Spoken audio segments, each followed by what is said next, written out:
And I don't even know because I don't normally watch stuff like this. It's going to take a couple of minutes. Mm-hmm. Damn nation.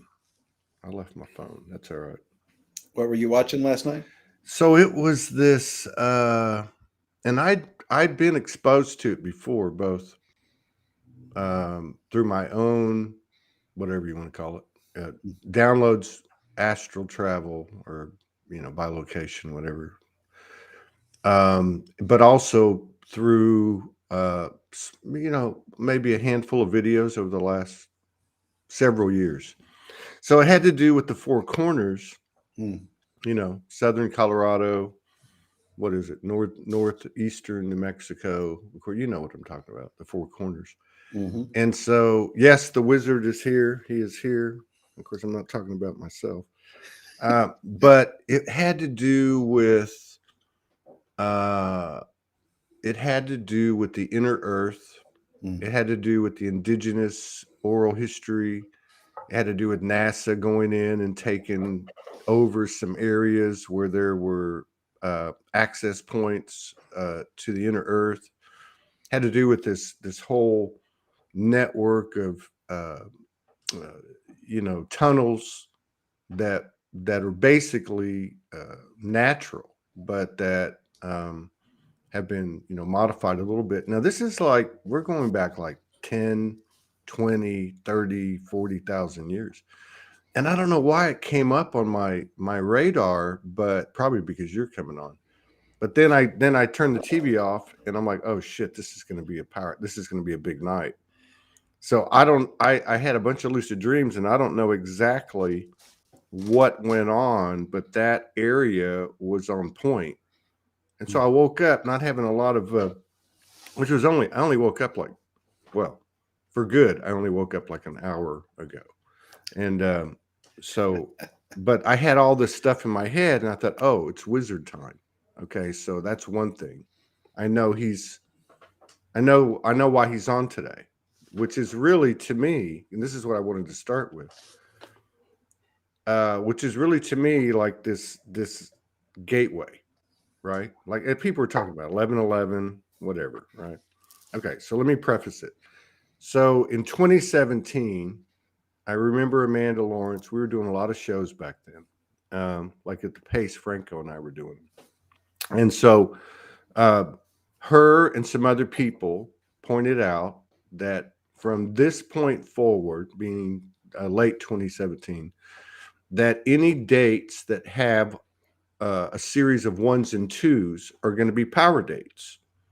So obviously, when you're in the year 2021 and the year 2020, 2021, and most of all 2022, you're going to have a shitload of dates with ones and twos. So that period has started. It started with 10, 10, 11, October 10, 11, and 12, and then you have a bookend at 20, 21, and 22. And for everybody that I've talked to, including a message I got from a good friend of mine who's also a wizard of your caliber, who was at Soulogy Fest, that period of 10/10 through 10/19, 10/20 in October was an MFER. I mean, people were like, just all kinds of stuff was happening, right? And it really felt like a preparation for what's coming, right? And so here we are. A lot of people say, and I felt this, even though I don't follow the stuff, but I noticed beginning about 2017 that when 11/11 hits, that's like the starting gun, boom, for the next year. It just seems like you got 11/11, then you go into the 12/12, and you go into the solstice. You go into a 1/11 in January, which always seems to be a powerful date. But anyway, so here we are, and there's been a lot of prognostication, forecasting that 2022 is going to be off the fucking hook in a good way, right? Like we're going to start to see the fruit of our efforts. And so we have this period we just went through last month, which everybody seems pretty much to come out alive. But we also know Franco transition. There's other people we know that are ill in the hospital. Mm. Other people, if you just you see that energy of the death program being presented. I think personally, Franco went out like a boss, and really brought stuff up for people. And obviously, he's still active in the field. But so anyway, just to sum it up, 11/11's tomorrow. If we follow this 2-in-1, uh, array of numbers in a date, you've got today, tomorrow, the next day, then you got the 20, 21, 22, which I believe there's a partial eclipse. Then you're going to have the power month, my birthday, I'm turning 60, and you're going to have 12/1, 12/2, you're going to have 12/9 is my birthday, by the way. 12, 10, 11, and 12, which is powerful. Then you're going to have the 20th, the 21st, 22nd, which is powerful. You're going to have the solstice, and then we're going to be riding the big kahuna into 2022. So my question for the wizard today is, to start, what the fuck just happened? It really feels good, even though the people are twisting at both ends at times. It looks like everybody's being brought down to the same level. All truths seem to be coming up as have been forecasted for years, and that includes our own bullshit, the government's bullshit, and anything else out there that's pretentious and fake and whatever, right? But like, based on your myriad of connectivity and your practices and what you are astute in, which is several things. And if people don't know, you can watch the previous shows, or he'll explain it, or you'll pick it up by osmosis. Uh, where are we at? What just happened? Where are we at? And what does it look like? And I'm not holding you to like being a predictor, but I just want to get a feel for what you think's happening and all that. Well, first of all, take a look at my shirt.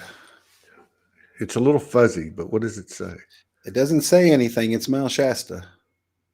Jesus Christ, are you serious? Yeah, this is Mount Shasta. That's Mount Shasta. Okay. Yep. Okay, Allison, Allison from New York, okay? Okay, yeah. One of the triplets. I just exchanged messages with her this morning and some information back and forth. And then I said to her, what? And I haven't even looked at if she answered me, because I left my phone in the other room. I said, because her and the other two triplets just went to Shasta on the 10th. Anyway, I don't know what day it was, but anyway, it was special. And I said to her, by the way, what happened? What's your take on Shasta? Because I know they went over there. That's not a mistake. And I said to her, in regard to Shasta and or inner Earth. So why are you saying, look at my shirt, Shasta's on it? What's up with that? Well, you're talking about the inner Earth, and your 1s and 2s are binary. Yeah. And so we can look at the binary code of these dates today for sure. But I can tell you that what's happening, and how do I really describe this? That, for example, we've been in a very vulnerable state, and has been all these outside influences wanting to come in and take the place of our old jailers. Our old what?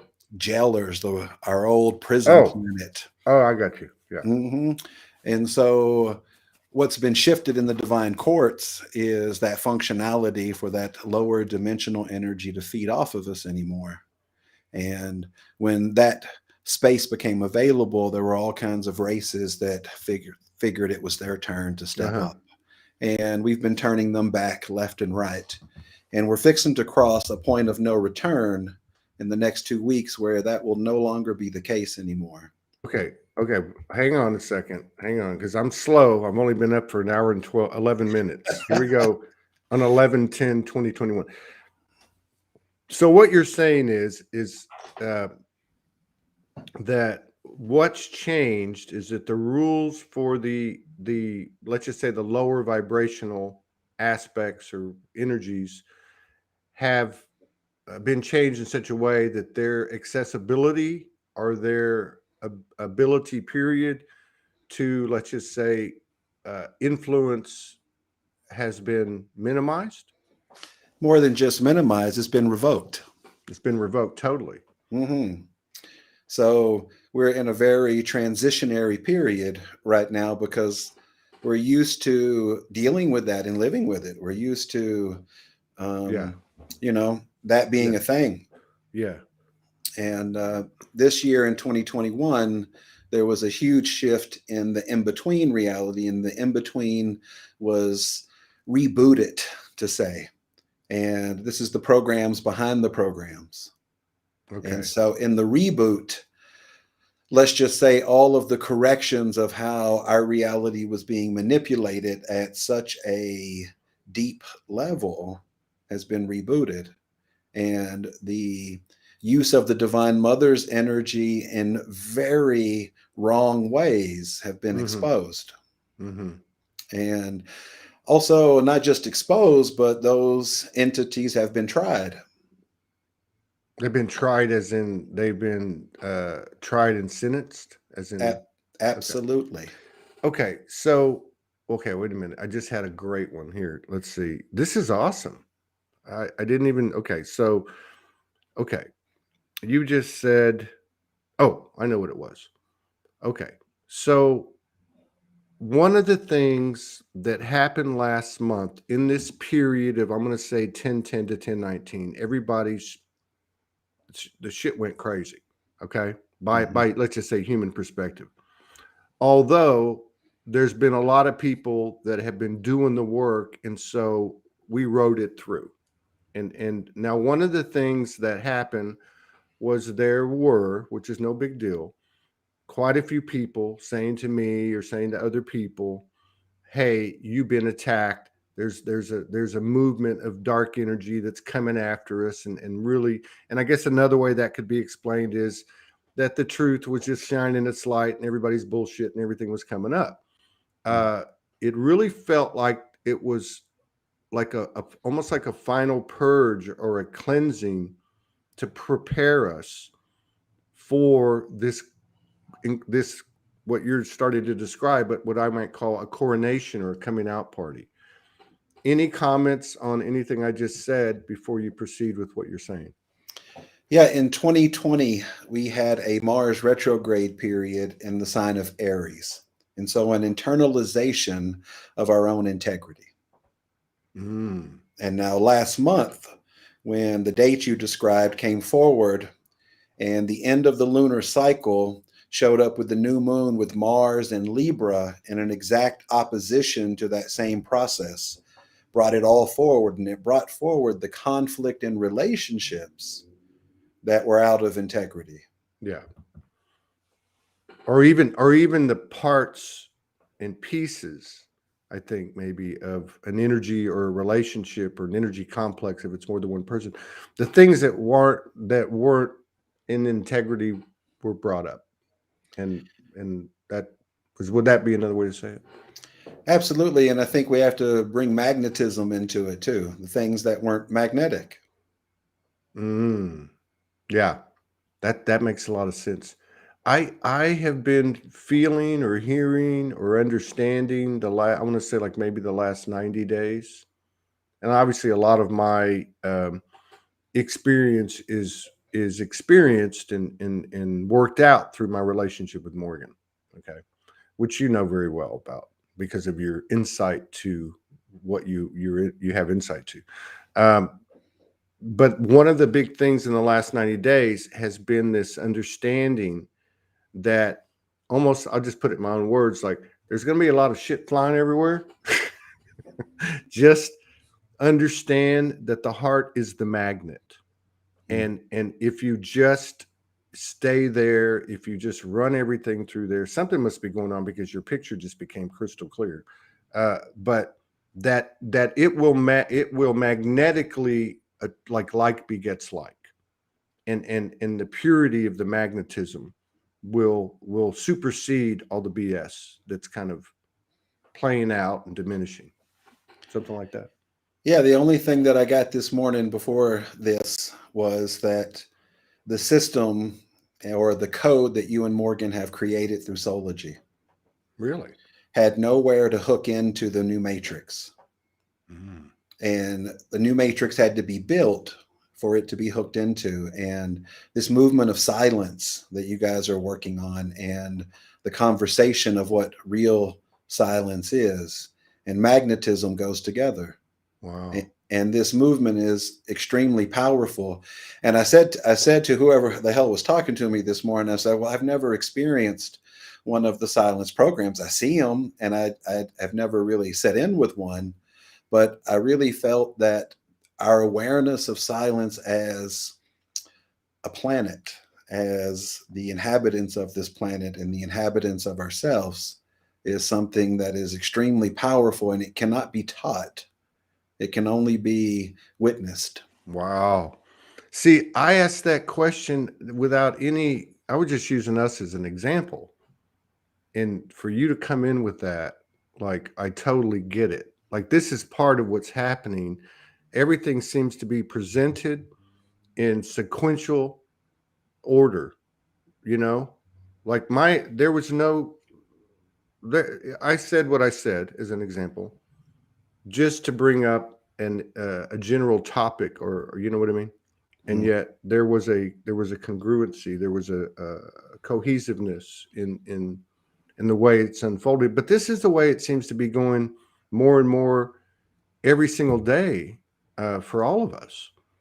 It's like you were saying a minute ago. Like this, would you say that we have a new operating system?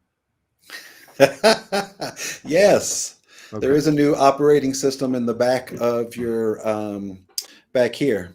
And what changed in the old operating system is that the part of your brain that was extremely susceptible to reptilian Mm, influence, and that can cover all of our ideas about reptilian influence and the reptilian self and all of that. yeah. That has changed completely. Um, but the operating system that actually changed almost a year and a half ago, and now the coherence, and that's the word I kept getting this morning too, is coherence is Yeah. coming forward. Wow. So, and here we go again with the merging transmissions, because of course Franco talked about the inverted matrix being lifted in early 2010, which is not exactly a year and a half ago, but uh but you can see the trajectory, right? And I know Jason Estes talks about it in a different way. You talk about it in a different way. Others talk about it in a different way. But there's always been this thing that I feel went right up into the middle of last month, which is things are bumping along, and all of a sudden, it's not just a shoe dropping, but it's like an avalanche, of footwear dropping on our heads. There's always this pullback, 2 steps up, 1 back, but it really feels, even through all this year, that there's been a consistent expansion and awareness and everything that parallels it. And it just feels like, even though last month was what it was, it felt to me like on the 13th, even given what was happening, holy shit, there's a new operating system, like full reciprocation in real time. You might call it instant manifestation or so on, but a real clarity as not only into a correction to a new operating system, but also a clarity into seeing the perspective of every other aspect, regardless of whether it's an angel or a demon or a reptilian or whatever. Being able to see the perfection in the whole thing, is that something that's coming online? I think a great way to describe that is that we are now achieving the coherence of our sovereignty. Mm. Mm. Somebody asked a question, Sherry Breeding, thank you. How do we anchor Soulogy into the new grid? I guess I didn't let you finish that. It's already happening. Yeah, that's what I thought. It's already happening, and the coherence is what we're really looking at. And the more we become coherent, the more that we become aware. Awareness and coherence are directly connected, just like magnetism and silence are connected. Wow. Magnetism and silence, awareness and coherence. And actually, the silence is awareness. And I think it's all the same thing, isn't it? They're like four peas in a pot. It's kind of like the 1 and the 0. Yeah. And I think that code, what was that code? 10, 1, 0, 1, 0, 0, 0. The 2 is a 0. The two's So a 0. yeah, so So it reads, it says, So 1, 0, 1, 0, and all zeros basically reads the energy is the magnetism of silence. the energy is the magnetism of silence. Well, it's literally magnetism of silence. So magnetism is the 1010 code, and it is the flow of magnetism in the whole universe. And it teaches us that there is no such thing as stuck in the universe. Energy increases, energy decreases. And 0000 is the unseen part of the whole universe, the 97% of everything and our value. Wow. So the Dude, you just dropped magnetism. that. You just dropped like a mega bomb on us right there. You had that. Is you have that in writing there? Wow. And in the 97%, the 0000, that's what you call the mother, right? It's definitely the part of reality that is unseen. It is the part of reality that is not light or matter and that connects every single thing together in the universe. Science tries to label it, of course, but it is the reality that we exist in. We exist in the zero. Everything that comes into manifestation in the zero. It surrounds us. It is where we get all of our energy, and it is us. God. I didn't know we were going to get downloaded 24 minutes into the program. Yeah. So there's a lot of, we used to call it validation, but I think the word is congruency. So we start to interact in a spontaneous fashion, I guess, because that's really, to me, replicates this field that you're describing, and I'm trying to get acclimated to, with the ones and the zeros, and the two's a 0, because I get that.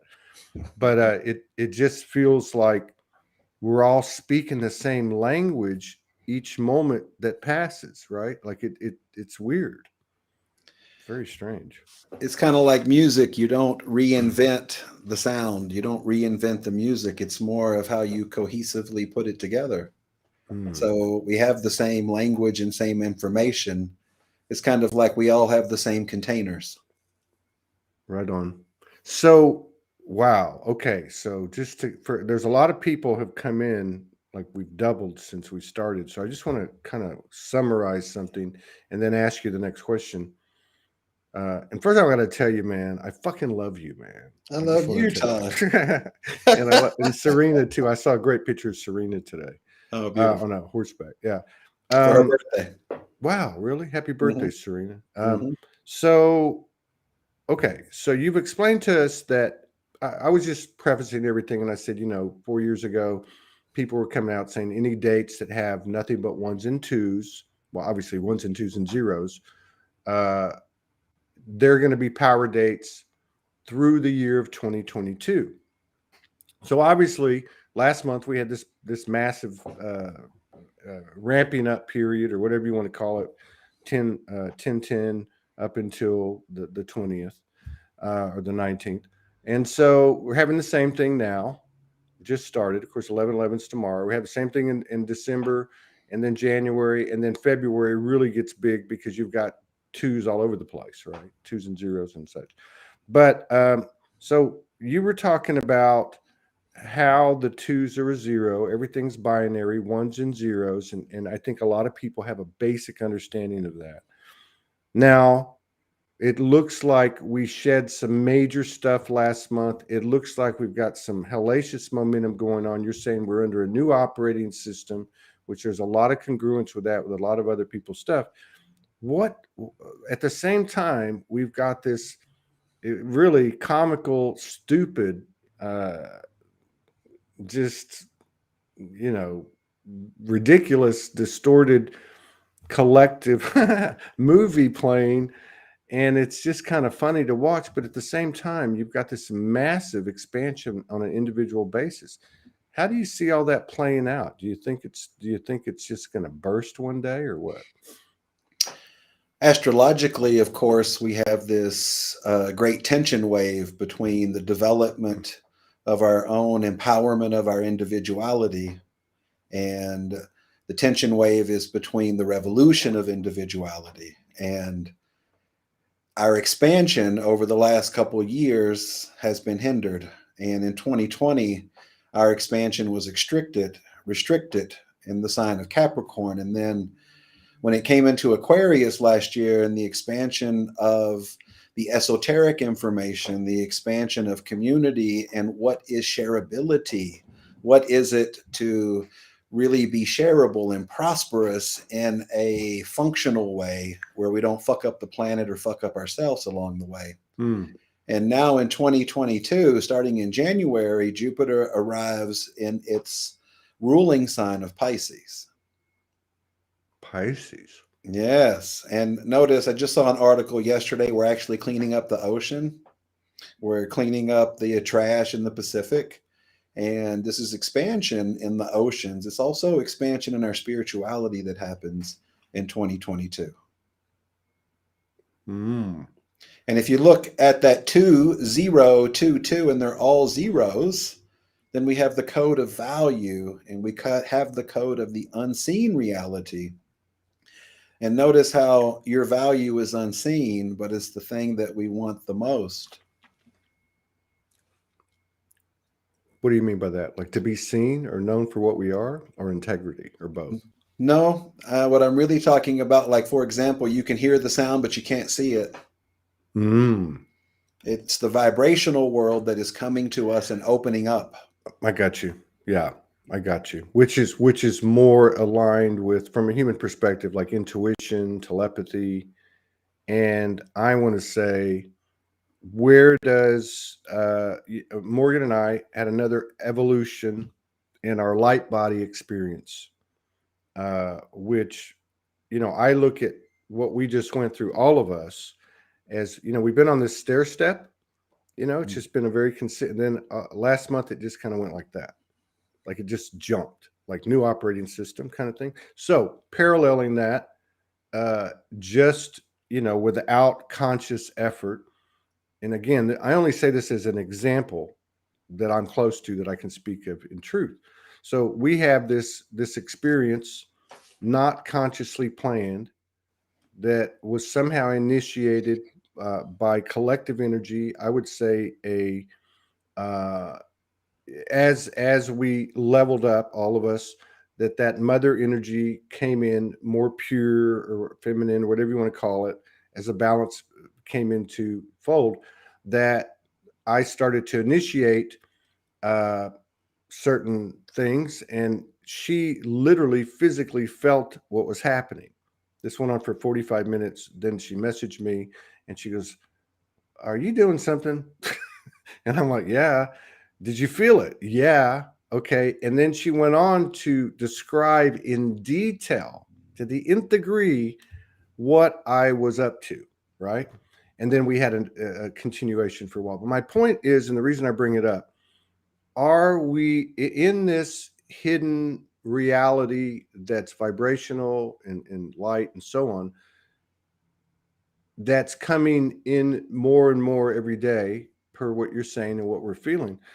Are we going to be, is part of that package going to be an increased experience with what hasn't been a conscious part of our lives? And I'm talking about teleportation, no separation in terms of geography or space or time, fading out. Are these the type of things, higher psychic, what we call psychic abilities and so on? Are these things going to be coming into the fold for us? I hope so. Yeah. I definitely hope so. I can't say that I know for sure, but I definitely can say that when we decide to be in the coherence of our awareness, or just the coherence of our heart, that we can't live in the old reality that we lived in. It's impossible. And many people are under the impression that disconnecting themselves from things is going to be a functional avenue in the future. Right. And of course, we know that it's not. We know that coherence and embodiment is the only path forward for us in our human evolution. And our human evolution in that way has been hindered for more years than most people say. I mean, I put it with almost 2.1 billion years. Wow. And even before we're here, our species has been used in different ways and manipulated beyond our intent. But our journey of sovereignty is part of that. And when we become full sovereign beings in the universe, we are a force to deal with. Yeah.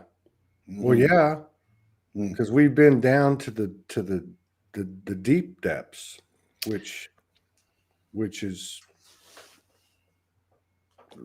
burdens or blessings. I mean, the payoff is coming, or feel it. Yeah. Well, and the question really becomes, are we ready to recreate or co-create our reality here? Or are we still going to let the dialogue tell us how to live? Fuck that shift. we're going a new direction.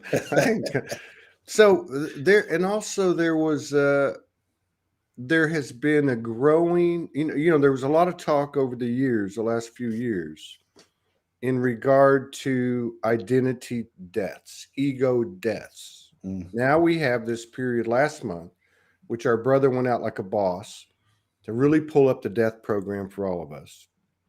And you saw it all. You saw the fluctuations and the disempowerment and the empowerment and, the epiphanies people were having. I've talked about it on the show. But this is continuing. Morgan just put up a post from 2 nights ago where she went down the tunnel that a lot of people talk about. And when she was telling me about this, when it happened, I said, this is what people talk about when they have near-death experiences. They see this white light, they're in a tunnel, they're looking side to side, they're seeing all these scenes in their life. They're able in those moments to feel what the people they were interacting with were feeling. So it's a whole thing that falls in line with quite a few other things that I've read and been exposed to that are out there. And my point is, for me, there seems to be in my personal stuff that's happened over the last 30 days, this thing coming in going, hey, at a minimum, you have the opportunity to make this transition, and death, what as physical death, will no longer be part of the equation. In other words, when you want to leave the realm, it's just simply your choice at a very conscious level, as opposed to as a soul level, where, say, the human aspect wasn't aware of or doesn't know. But anyway, my question is, do you see that this expansion that we're all a part of could realistically move beyond that on a collective level, and literally there would be no, just as I'd say there'd be no time and space, there'd be no death as we know it? Definitely something to ponder, yeah. To die properly is a magnetic experience.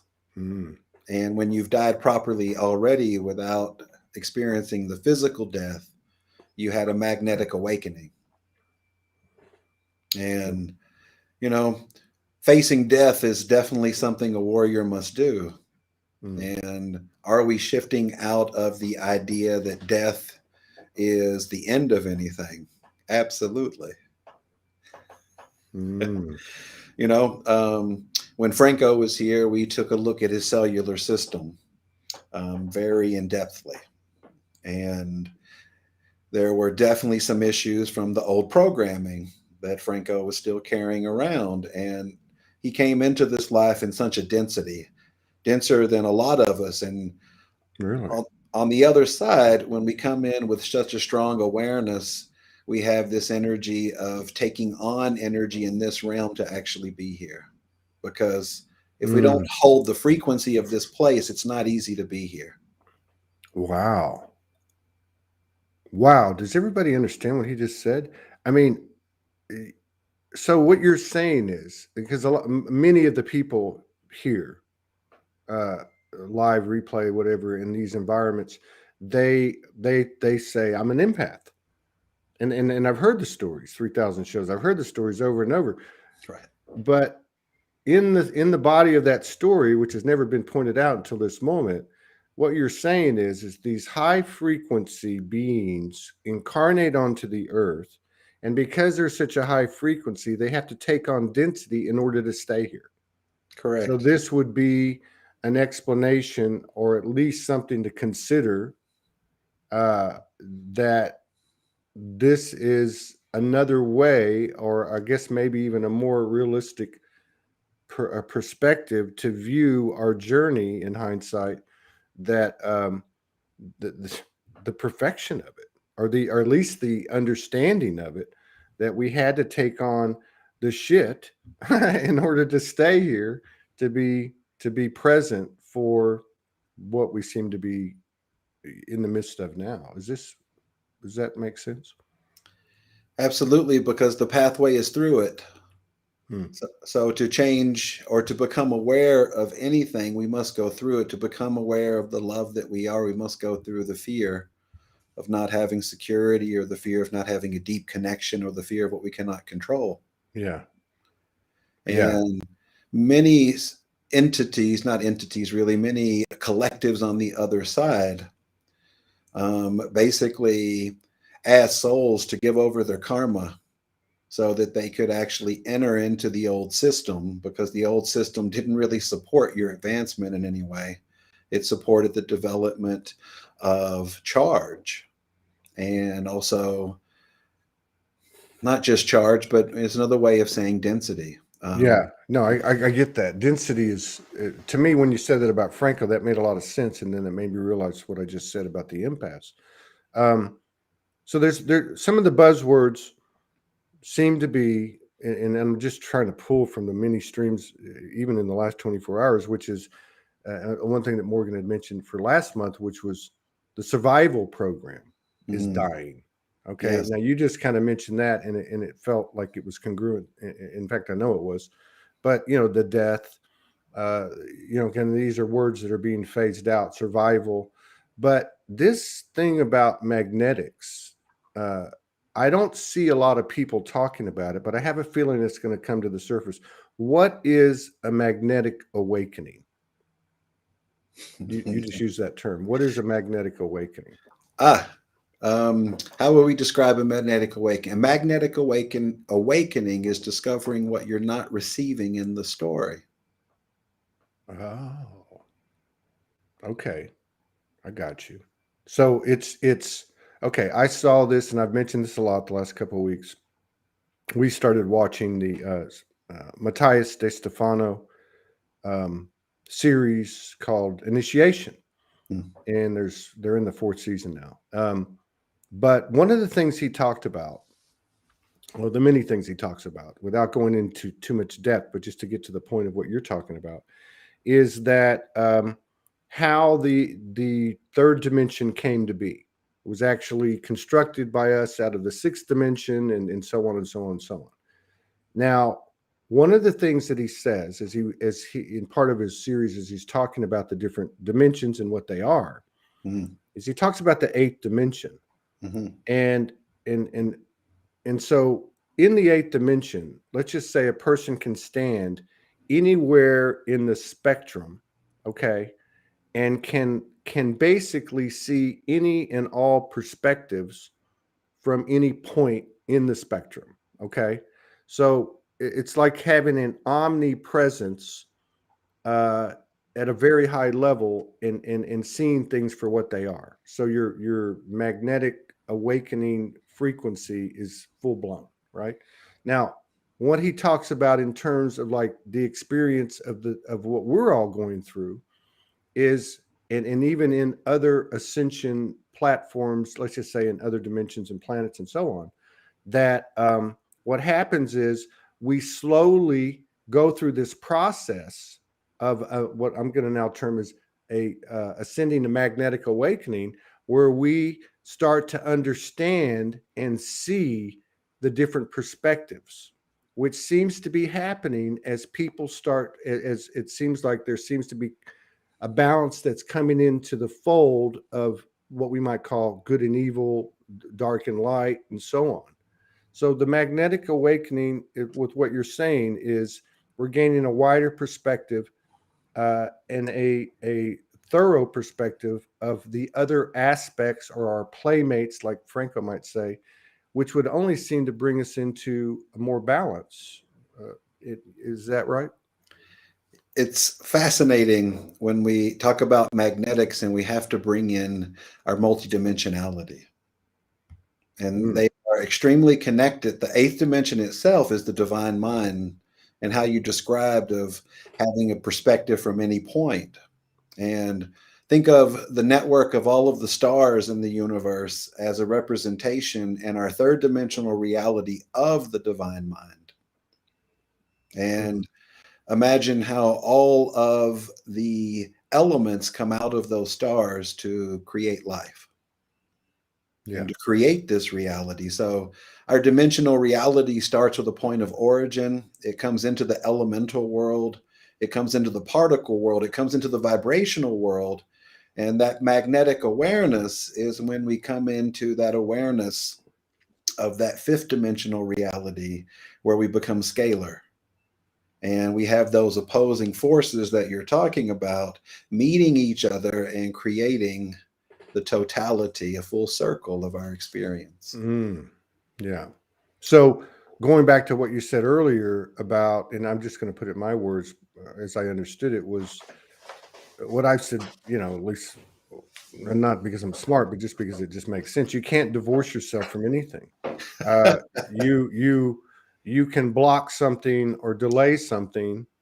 But what it's really coming down to, just to put it in Todd's words, and just add or subtract if I'm not right, but and that is it's all about working with the energy presented to you, and maybe we have to put something off for a time and we come back or whatever, but ultimately we're transformers, we're expanders, we're just made in the image. This is how it works. There's no stagnation, and we work with that energy, and that's just basically the way things work. Can you add anything or subtract from that?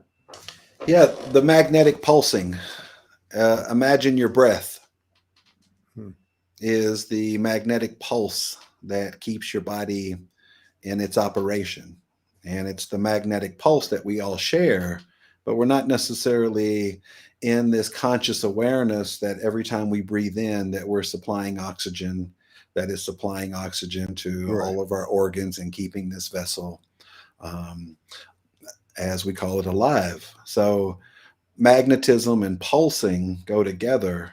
And, what we receive always equals what we share. And I think that we're becoming aware that our magnetic awareness and how we feel about things doesn't just attract our reality, it creates it. Yeah. Which I get the feeling, and I've had this for a long time, and I see people expressing something very similar and saying the same thing. Not even like as I check other platforms, around YouTube, and just to see what's happening, and that is that this has never been done before at this level of density, I guess, would be a way to kind of paraphrase it. Do you feel that that's something that's not that it's important, and not that it's a have to or anything, but just like this is new territory? I guess it's always new territory, isn't it? Well, for the last 11,500 years on this planet, we've been out of alignment with our magnetism. Yeah. And we've been experiencing seasons. When the earth completely goes vertical again and holds her vertical awareness, then we will experience true equality, and what that truly means, because the sun rays will hit the earth evenly, and we will not live in the seasons of things. We will live in the fruit of everything. Yeah, that feels, what you just said feels like that's what's happening. It feels like everything is coming into alignment, regardless of whether we're kicking and screaming or riding a big kahuna on a nice surfboard. One of the examples I would give that I've seen very recently, and again, I'll go back to Morgan's post yesterday. Part of that post was, uh, let's just say, an antagonist, and we've all have them. Okay, we might call them a catalyst, an antagonist in this life. There's 111 people in the house, so we're on the right track. But was presented again, as many of the things as we progress get presented to us again and again and again to bring higher levels of alignment. But this would be her ex-husband was presented to her in a state of communion, and there was just this mutual, pure understanding, love, truth, the whole nine yards, right? Like, so that seems to be, and I actually saw a couple of posts this morning that were basically talking about the same thing. So that seems to be a characteristic that's increasing, is a wider and wider awareness, giving way to, I guess, what we would call unity consciousness or oneness, but on a very individual level, building the collective. Would that be accurate? Yeah, with relationships, I think should show what's going to come and how we work out our own equality with each other, and how we give space for us to have equality instead of the pleaser and abuser role, Mm-hmm. or taking on any role instead of showing up and being present in what we care about. Mm. So I think all relationships, whether they're, all relationships are simultaneous, just like all of your lifetimes. That's why if you come into a new relationship, all of your past relationships are going to be present, and any unresolved anything is going to be the things that you may call red flags, Yeah. or this or that. Yeah.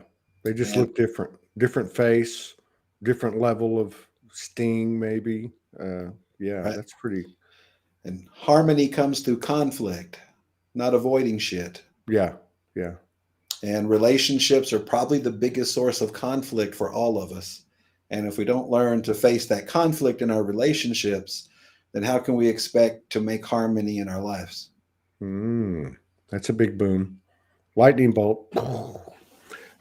Yeah, Angela Dwell's here, and she gave another example. She was here a few days ago, and she was talking about how 15 years ago she separated from her husband at the time, and there's been acrimony for 15 years, so much to the point where, I hope, Angela, you don't mind if I'm talking about this, but you did talk about it on the show, and we love you. But so for 15 years they could not finalize the divorce Mm, because of the acrimony. mm, And so she just, was in the soup, and she just called him up and said, "Hey, you know what? Give me whatever you want." And he went on his back heels, going, "Wait a minute, you can't do that." I can't. My story no longer has any foundation. But mm. anyway, the beautiful thing was, through this, what she initiated was, and I'm using my own words, but I think this is what she was alluding. They basically went to the space of love that they shared. And although they're not living together and they're not, whatever, that at the level that mattered, the war is over. Right. Right. And so that to me was a really big example of, and again, like something like a Morgan experienced 2 nights ago, and what I read today in a couple of posts, like the war is over. It's just going to be interesting to see how this plays out in the collective, because we're so glued, and I say that, but I know people are more and more focused on the micro uh, as the solution to correcting the macro, but with the micro being themselves. But we've been so glued to the collective storyline to validate our progress, which really is, kind of fruitless. Yeah, I think that it's pretty obvious of where the validation stories are creating the awareness of what we're not receiving. And if that's not clear for everybody, let me just make it really clear. Seeking worth outside of yourself, seeking value, seeking clarity, seeking concern, seeking verbal validation, seeking validation in your perception, seeking validation in your connection, seeking validation in your perfection, seeking validation in integrity, seeking validation by running away from things and having the pity story, and seeking validation from powerlessness and protection. Hmm. Pretty much sums up all 12 of them. 12. Mm-hmm. 12 is a big number. Without 12, we don't have self-mastery. And self-mastery itself comes from true vulnerability of what it is to receive and share who you are. Hmm. And that word vulnerability is defined in the dictionary as open to attack. And if you protect yourself, that's exactly what it means. It means open to attack. Then you have to defend yourself. And protection only traps in your field what you're trying to avoid, because the law of sympathetic vibration. Yeah. Probably hear the gongs respond when I snap. I wouldn't doubt it if they start talking. Yeah. So, yeah, and it seems like that because I got this a few weeks ago. It's like, okay, you're aware, you want to be authentic, then you find yourself in a space of being vulnerable, and your point about what is vulnerable seems to be like something we have to step through to ultimately become transparent. Because when you speak of vulnerability and the definition of it, there's a difference between laying, spread eagle on the ground, defenseless, and being attacked, versus not recognizing the power, or giving your power over to even the thought of being attacked, and just saying, I'm transparent, here I am, what are you going to do to me? Like that just feels like that's a step that comes after we get past what you just identified, and then it becomes transformational from that transparency, which seems to be what we're stepping into.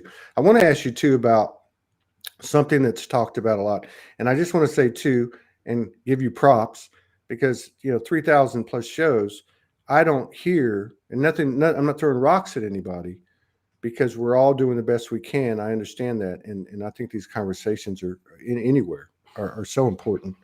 But you don't hear people say too often, I don't know.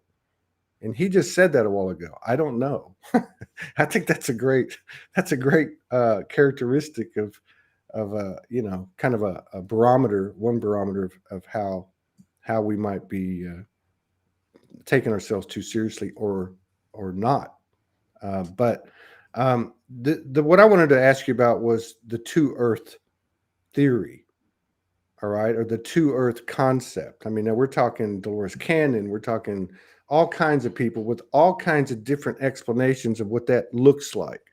So my question to you is there any validity to the Great Divide, two Earths or two Earths, and in whatever your answer is, any explanation that might go with it? Well, again, I don't really know that, but what really comes up for me in that is that we already live in two Earths, and in our assemblage, and the two Earths that we live in right now are those that assemble from their concerns and their fears, and those that assemble from care. And if there are any two completely fucking separate realities, it's definitely those two. Yeah.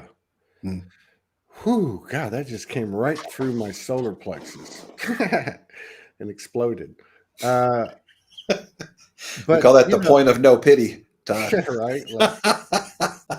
Like, so But you know, there's something beautiful about what you just pointed out and what has been, you know, at least what I've seen coming into the field. And maybe it's just me, but I do see it.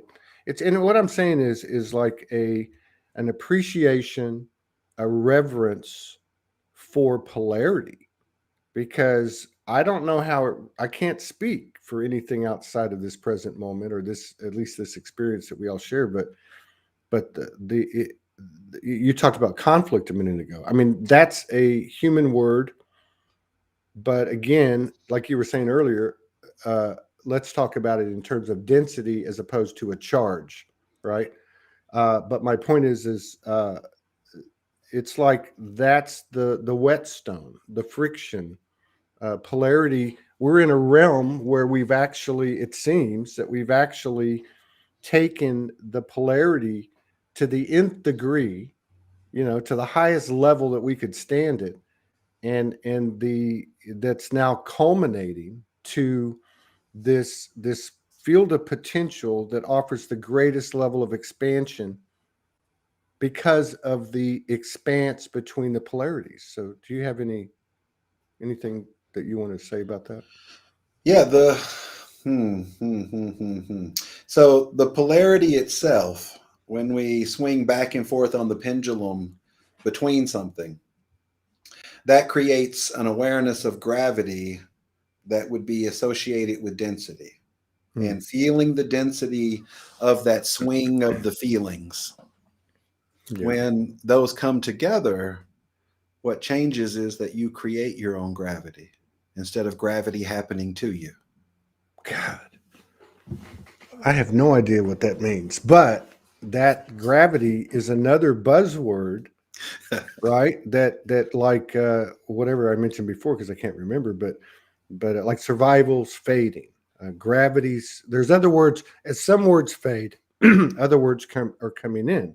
Scalar would be another one, Hmm. but in terms of gravity, and of course this is just Todd, probably the ego, trying to understand and conceptualize in everything, which is what humans we love to do. But gravity means, at first glance, gravity means this is how we don't fly off in the air or whatever. But you're speaking in terms that are connected to that from an impressionistic standpoint, energetically. Uh, as we progress, do you feel like we'll see uh, changes in our gravity, or our relationship with gravity, I think is what you're saying? And what might that look like? Is there something for example, is there something, for example, tied in to gravity and our understanding and our relationship with gravity, that as we expand, it's going to take on a new characteristic, such as, for example, uh, the ability to materialize somewhere else or teleport? Does that make sense? Yeah, I don't know if it's going to take us that far that quickly, but already when you are feeling the density of something, you are unorganized in your energy. Mm, And when you become organized or fractal, mm, organized in a way that is coherent with the universe, that's when you make your own gravity. And your question was, what's the effects of that? And so say for example, someone that seeks connection outside of themselves and always feels like they're abandoned, mm, that is the density of that charge and the story that is replaying over and over again in the attraction of that same experience mm. to have the awareness of what it is to receive their connection, or whatever it may be that they're not receiving in that connection. And once that awareness comes in of what is to be received, the gravity changes. Okay. Now I get you. Yeah, I get you. And I'll use another example just for clarity that Mm. involves me and Morgan, right? So, like, I get what you're saying, because so since we've geographically, you know, separated into the two hemispheres, Mm. there's been an evolution like everything, right? So obviously, I would be like, okay, I go to bed, put my hands together, and like, you know, let's come together. This is what we want, and so on and so on. But that's changed, and it's changed for both of us, which has become, and I'm just using this metaphorically, but we go to bed and we say, I'm with her. And so the appeal, or the desire, in the cauldron of alchemy and magic and whatever you want to call it, becomes a frequency of we're already together, right? Like in other words, there's something that you said about the diminishing role of density, or the lightness of being, that in some way has some type of creative uh, property that is outside the bounds of our previous experience. And as an example, I would just go back to what I said earlier about what we had happen through our light bodies the other day. But does that make sense? Is there like a connection to our lightness of being, the diminishment of our gravity, that parlays into new creative experiences, what we might call magic and that type of thing? Let me ask you this question. Would you feel like, for yourself, because you can't talk for Morgan, of course, Mm-hmm. do you feel more integrated emotionally? Absolutely. And that Absolutely. integration comes from a scalar awareness of your whole pain body and your light body. And I think a lot of times that gets really made into something that's unobtainable, that we can't really talk about. But Mm. I'm not really into that. I want to talk about it. And pain is resistance to things that teaches us what it is to accept ourselves. Yeah. And so, in the integration of accepting yourself, that's increased through the resistance of this idea of separation. The judgment of that separation has led to deeper understandings of the self and your connection beyond the physical connection that you can literally quantify. Yeah. And then the control or the trust that you are connected, and then the love that comes through that connection, and the fear of not having that love is the way that we integrate it in the separation, to know the joy of that connection and to face the pain. Imagine, I'm sure there's lots of people out there with long distance relationships having a variety of different results in those relationships, because those can be very difficult. And both of you guys are a lot more advanced in your awareness of what real care is. So you don't get overridden by the concerns that you're never going to see Morgan again, or you're never going to be together. But notice they're still there. Those dialogue and that story is the thing that has to be faced. Yeah. To really have the integration of the feeling. And I often say that your feelings aren't very functional if they're not integrated. Yeah. Yeah. And there goes another characteristic that's been expressed more and more, especially in the last year and a half, which is many people talking about sitting with their emotions and not putting them off anymore. I'm angry. What the hell does that mean, actually? My body tenses up a certain way when something happens. I mean, like people are actually, and I guess maybe this is again that collective field, that third energy, Holy Spirit, whatever you want to call it, that's assisting us, because more and more people seem to be in touch with themselves. And of course, I guess what you're speaking of is, the payoffs plural, that come from a greater level of self-awareness, which we often think of it as, the woo-woo stuff and all that, but it's actually this very human thing, because the emotions, uh, you know, are a PowerPoint. They're PowerPoints that we haven't utilized. Would that be accurate? Yeah, imagine not knowing what you care about and thinking and trying to create care without really being aware of what you really care about. Or what you really want. Right? Because that's another thing that seems to be coming into awareness, is that, hey, all these complications of the finite mind are falling to their deaths, what are you left with? And it's like, what do you want? Right? Like, I mean, I know it sounds like, easy, but or simple, I should say simple. Um, but I think it is. Like, what do you actually want? Because you can actually do it, whatever it is.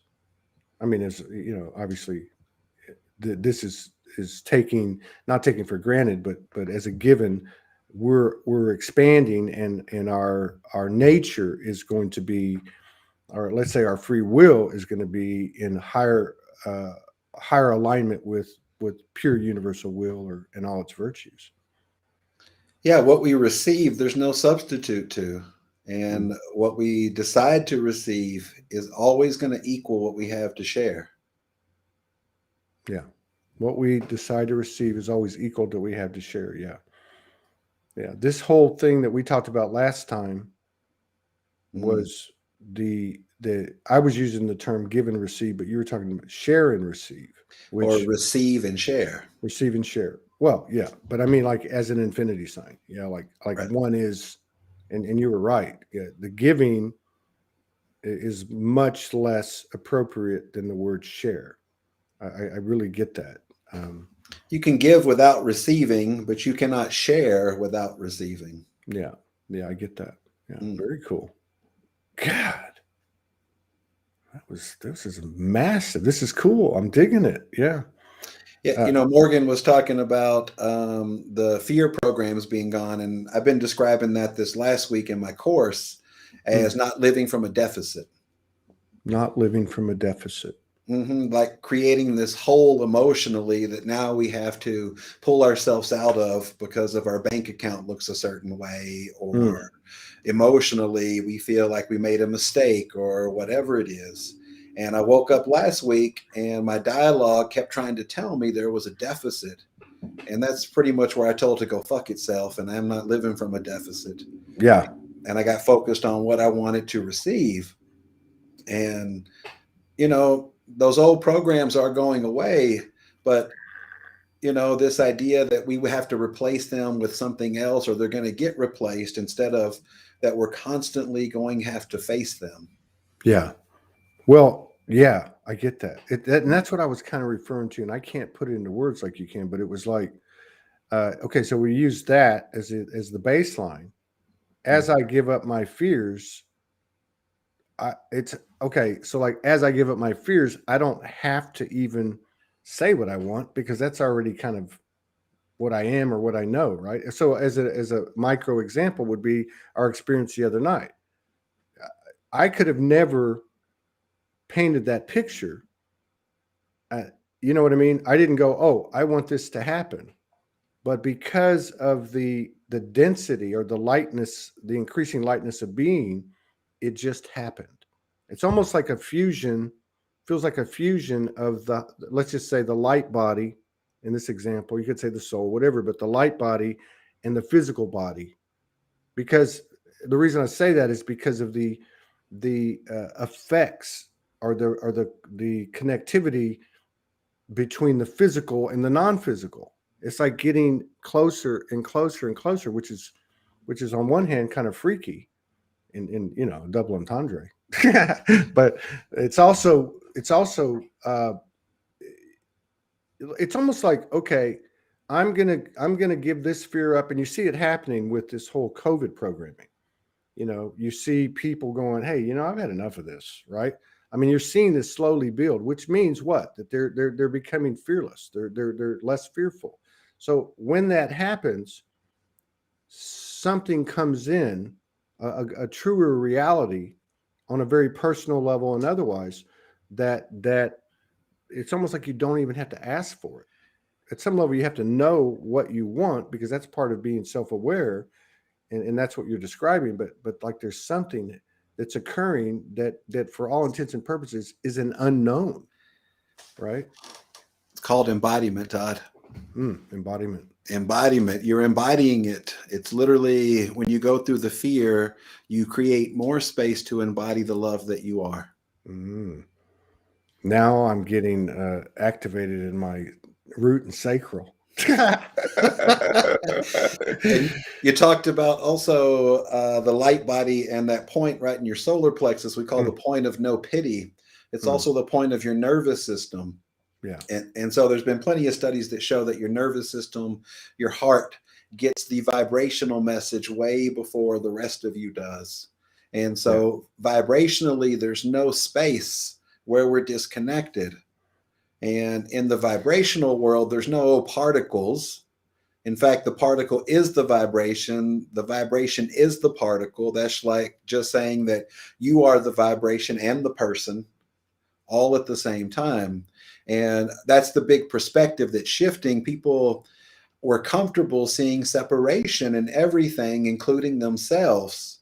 Yeah. But as we come through the fourth dimensional reality into the fifth, the awareness of the connectedness and the pathway through all of our feelings, all of our pain, and into the light body itself, and that constant journey, we're in this constant transmutation of those densities, and it happens in a scalar relationship. And the science is really clear about why it happens. It's the relationship of that duality, those opposing frequencies cancels the lower frequency, but not completely. It shapes the gravity of the feeling. And the more we go through the fear to know the love that we are, the more we embody it. Jesus. And I just have everybody know that he concluded that at 1 hour, 11 minutes, and 11 seconds into the broadcast. So there's no coincidences. There's no mistakes. Several years ago, in the daily downloads that Morgan was getting, she was introduced to the octahedron. Mm-hmm. She was instructed by her higher self to put herself in an octahedron. And even when I first met her 6 years ago, within a couple of weeks, she's like, "Hey, let's put you in an octahedron." I didn't understand anything at the time, and whatever. But over the last 3 or 4 months, and she would do this in her sessions. I think more so then, and then it kind of would come and go.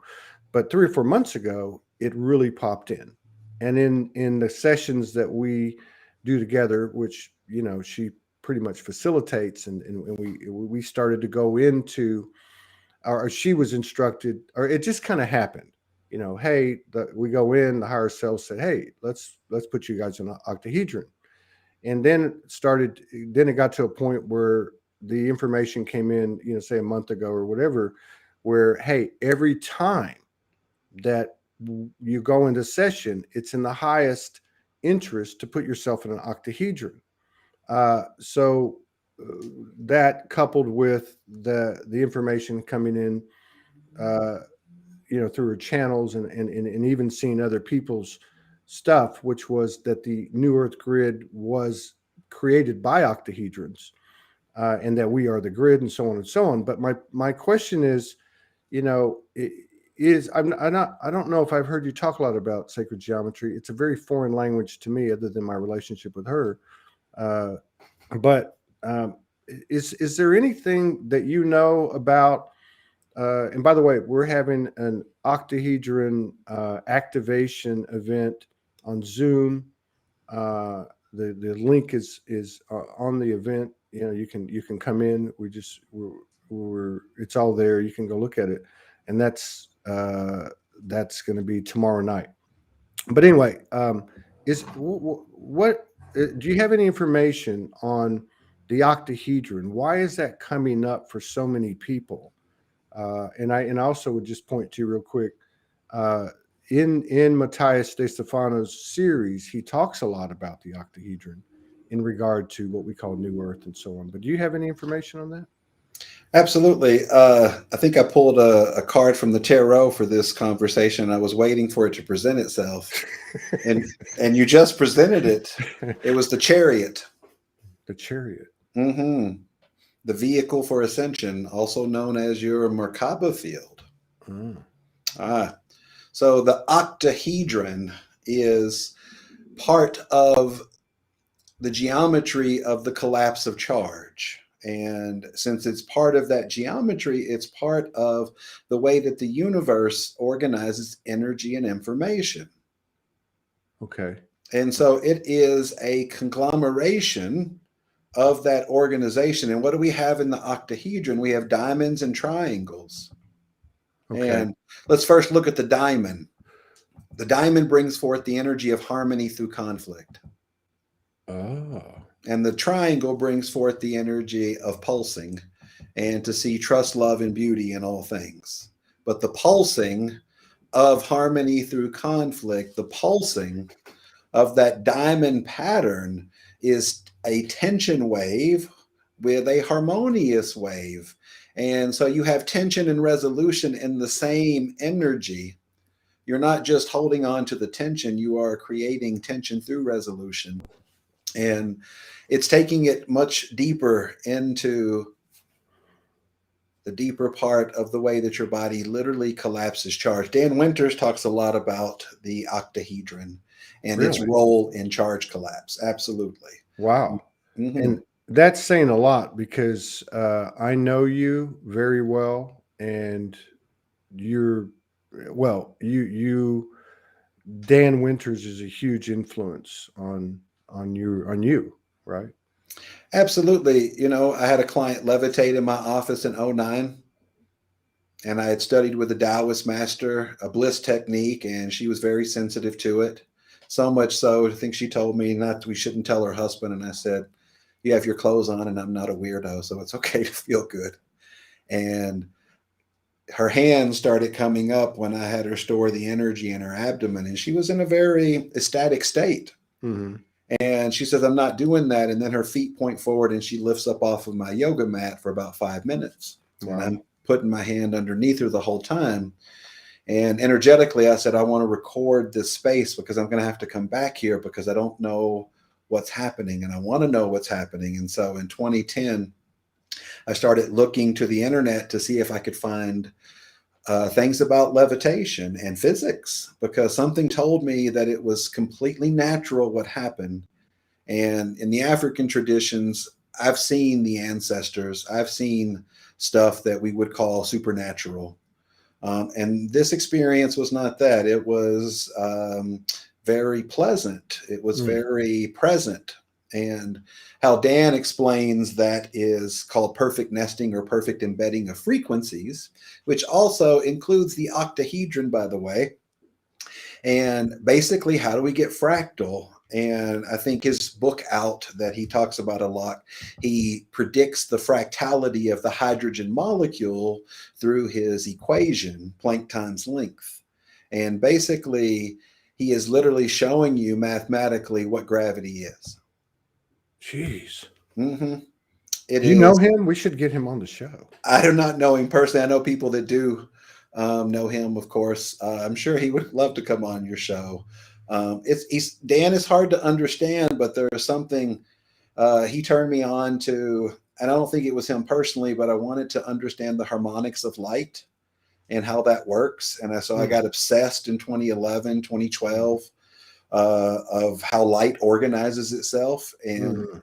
what that means vibrationally and tonally and like the music and stuff. And then at Soulogy at your event, the guy came on and showed us that the subtotals of all of the sacred geometry equaled this D major chord. Mm. And I have to say, D major, oh man, it just puts you in this sense of your value. And ever since he showed us that, there is just something that wants to bring that energy forward, that the feeling of resonance that comes with that D major is just, there's just something very special about it. We'll have to get into tones and music and some of that with you next time. I misspoke on the octa. I put this up on the text on all the platforms, but I misspoke on the event. It's November 13th, 11 p.m. EST, 8 p.m. PST. November 13th in the afternoon, Australia, New Zealand.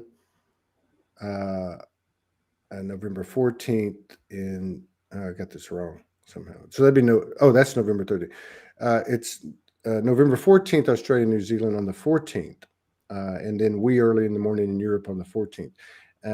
So, and if somebody can't make it, we're going to record it, and you can get the recording. So there's something about the octahedrons, and I'm really happy to see that you could provide us more information on that. I know you got a appointment in 8 minutes.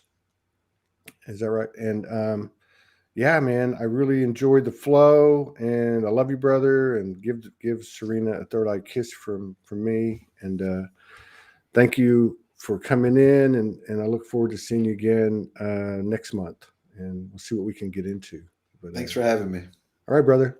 Peace out, and we'll be back later with somebody. I don't remember who. I know I do that all the time. All right, we'll see y'all.